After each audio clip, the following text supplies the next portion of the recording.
사랑하는 기쁨의 가족 여러분, 안녕하세요. 오늘은 사순절 36번째 날입니다. 오늘 우리가 묵상할 말씀은 마가복음 14장 27절에서 31절의 말씀입니다.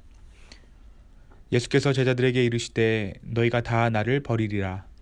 이는 기록된 바 내가 목자를 치리니 양들이 흩어지리라 하였음이니라. 그러나 내가 살아난 후에 너희보다 먼저 갈릴리로 가리라. 베드로가 여짜오되 다 버릴지라도 나는 그리하지 않겠나이다. 예수께서 이르시되 내가 진실로 내게 이르노니 오늘 이 밤 닭이 2번 울기 전에 내가 3번 나를 부인하리라. 베드로가 힘있게 말하되 내가 주와 함께 죽을지언정 주를 부인하지 않겠나이다 하고 모든 제자도 이와 같이 말하니라. 오늘 본문은 예수님께서 사랑하시던 제자 베드로의 부인을 예고하시는 장면을 담고 있습니다. 베드로는 소위 우리가 이야기하는 신앙의 3요소를 모두 갖춘 제자였습니다. 먼저 베드로는 체험이 있던 제자였습니다. 예수님과 동고동락하면서 예수님께서 이적과 표적을 행하실 때마다 곁에서 그것을 보았던 제자입니다.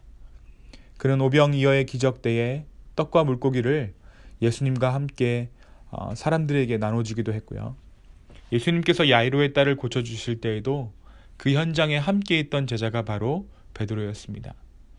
예수님은 어디를 가시던 중요한 사역의 순간에는 늘 베드로와 동행하셨습니다.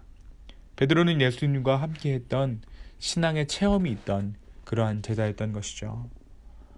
두 번째, 베드로는 하나님의 선물을 받은 자였습니다.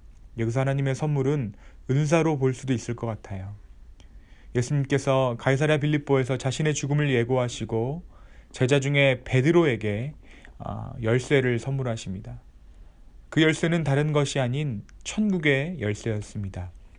그 천국의 열쇠를 주시면서 하늘의 권세, 그러니까 무엇이든지 땅에서 매이면 하늘에서도 매이고 땅에서 풀면 하늘에서도 풀리는 놀라운 권능 또한 베드로에게 허락해 주십니다. 이렇듯 베드로는 하나님께서 주신 그 선물, 은사를 간직한 제자였습니다. 세 번째, 베드로는 실행하는 제자였어요. 마음속으로만 품고 머리로만 주님을 신앙했던 제자가 아니라 몸으로 움직이는 것이 신앙의 기본이 되는 제자가 바로 베드로였습니다. 예수님께서 베드로를 부르실 때 내가 너를 사람 낚는 어부가 되게 하리라 하신 그 말씀 뒤에 뒤도 돌아보지 않고 즉시로 그물을 던져주고 예수님을 따랐던 것이 바로 이 베드로입니다. 그 실행력 탓에 실수도 많이 있었지만 예수님의 제자들 중에서는 그나마 바다 위도 몇 발짝 걸어본 적이 있던 제자가 바로 이 베드로였습니다. 예수님과 함께하고 동행하며 실행하는 제자가 바로 이 베드로였던 것이죠. 이렇듯 신앙의 3요소, 체험도 있고 하나님이 주신 선물도 있고 실행하는 실천력도 있던 이 제자가 예수님을 부인할 것이라 말씀하십니다. 그리고 우리가 잘 아는 것처럼 베드로는 실제로 새벽 닭이 2번 울기 전에 예수님을 배반합니다. 그런데 오늘 말씀을 보십시오. 이 베드로의 부인은 하나님 말씀의 성취입니다. 27절입니다. 예수께서 제자들에게 이르시되 너희가 다 나를 버리리라. 이는 기록된 바 내가 목자를 치리니 양들이 흩어지리라 하였습니다. 이것은 예수님께서 스가랴 선지자의 예언이 베드로를 통해서 성취될 것이다 라고 말씀하신 것입니다. 하나님 아버지께서 목자 대신 자기 자신을 치시니 목자 잃은 양처럼 제자들이 흩어질 것을 예수님께서는 알고 계셨던 것입니다. 그 아무리 베드로가 신앙의 3요소를 가지고 있고 예수님을 향한 충성된 마음으로 자신감에 차 있다고 했더라도 하나님의 말씀을 성취하시고자 하는 하나님의 뜻을 거스를 수는 없었습니다. 오늘 말씀에 보면 베드로가 이 고백을 힘있게 말했다라고 말씀이 강조하고 있어요. 31절입니다. 베드로가 힘있게 말하되 내가 주와 함께 죽을지언정 주를 부인하지 않겠나이다 하고 모든 제자도 이와 같이 말하니라. 우리의 경험과 우리의 힘과 실천이 예수님을 보증하는 것이 아니라 내 힘이 예수님을 보증하는 것이 아니라 예수님의 사랑과 약속 그리고 십자가의 그 확증이 하나님의 하나님 되심을 드러낸다라는 것이죠. 이 모든 것이 하나님의 계획 가운데 있었다라는 것입니다. 베드로가 아무리 힘있게 자신감 있게 이야기한다고 할지라도 예수님의 이 뜻을, 하나님의 이 뜻을 부인할 수는 없었어요. 나의 힘이, 나의 경험이, 나의 은사와 실천이 하나님의 하나님 되심을 드러내는 것이 아니라 예수님의 오늘 이 말씀, 이 약속이 하나님의 일들을 드러내신다라는 거예요. 우리 역시 살면서 예수님을 부인하며 살아갑니다. 우리의 삶은 어떻게 보면 예수님을 인정하는 삶이라고 정의 내려지기보다는 예수님을 부인하며 살아가는 것이 어떻게 보면 우리의 삶에 더욱더 합당한, 적합한 단어인 것 같아요. 오늘 하루 중에도 우리는 예수님과는 전혀 상관없는 생각, 행동들을 하면서 살아가게 될 것이에요. 그러나 예수님은 그런 우리의 죄로 인해 십자가를 대신 지셨습니다. 오늘 우리가 함께 읽은 이 베드로의 죄악까지도 담당하신 것이 예수님의 십자가입니다. 오늘 베드로의 부인함을 예고하셨던 예수님은 또 하나의 예고를 제자들에게 주십니다. 그것은 부활 후에 예수님께서 갈릴리로 가실 것이라는 약속이셨어요. 지금 이 상황에서는 제자들이 예수님께서 부활하실 것을 전혀 알지 못했죠. 십자가에서 돌아가실 것도 부인하던 제자였으니 부활할 것은 더더군다나 믿지 못했을 것입니다. 그러나 예수님께서 내가 후에 갈릴리로 너희보다 먼저 가 있을 것이다 라고 말씀하신 것은 죽음 후에, 십자가 후에 부활하고 나서 내가 갈릴리로 가 있을 것이다 라고 제자들에게 예고하신 거예요. 그리고 예수님께서 부활하신 후에 진짜 어디로 가십니까? 예수님은 갈릴리로 가셨습니다. 그리고 그 자리에서 우리가 잘 알고 있는 베드로와 모닥불에 앉아 대화하는 장면을 우리가 알고 있어요. 그 모닥불에서 무엇이라고 얘기합니까?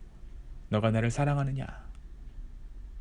그렇게 3번 물으시고 베드로는 자신의 사랑, 이전에 자신이 했던 배반까지도 담겨있는 사랑을 주님께 고백합니다.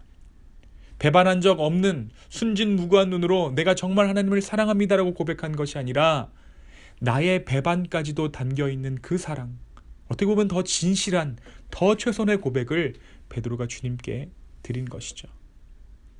베드로가 부인했던 그 모닥불, 그 불가에 앉아 베드로가 예수님을 부인했는데 예수님은 모닥불에 앉으셔서 베드로로 하여금 예수님을 향한 그 진실한 사랑을 고백하게 하십니다. 이것이 우리가 예수님께 드릴 수 있는 삶의 고백입니다. 죄를 짓지 않았어. 나는 무엇을 했어. 하지 않았어. 그것으로 주님께 나아가는 것이 아니라 죄악의 아픔, 슬픔, 곤고함을 안고 그럼에도 주님을 사랑할 수밖에 없는 주님께 다시 나아갈 수밖에 없는 그 고백을 주님은 기쁘게 받으십니다. 주님은 다 알고 계셨어요. 그럼에도 그분은 우리를 사랑하셨습니다. 오늘 하루 이 주님의 말씀을 이루시고 우리의 삶의 연약함을 채율하시며 그 죄악들을 위해 십자가에서 달려 돌아가신 그 예수님을 묵상하는 저와 여러분의 이 하루 되기를 예수님의 이름으로 축원합니다. 제가 잠시 기도하겠습니다. 주님,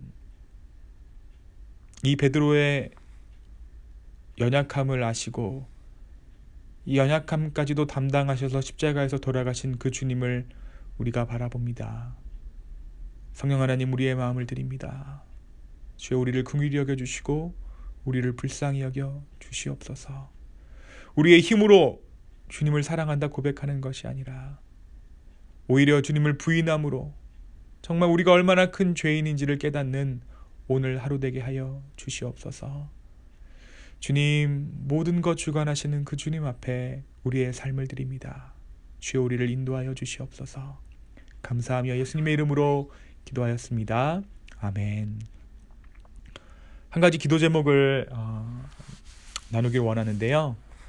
한국에 있는 제 친구 하나가 오늘 암 3기라는 판정을 받았습니다. 한국 시간으로 내일 오전 8시에 수술을 받게 된다고 하는데요. 함께 좀 기도해 주셨으면 좋겠습니다. 그 가족과 딸, 그리고 그 수술을 집도하는 의사 선생님, 그리고 온전히 회복하게 하실 그 주님을 좀 신뢰하게 해달라고 우리 기쁨의 교회 성도들 모든 분들이 함께 기도해 주셨으면 좋겠습니다. 오늘 하루도 주 안에서 승리하시는 저와 여러분 되기를 소망합니다. 감사합니다.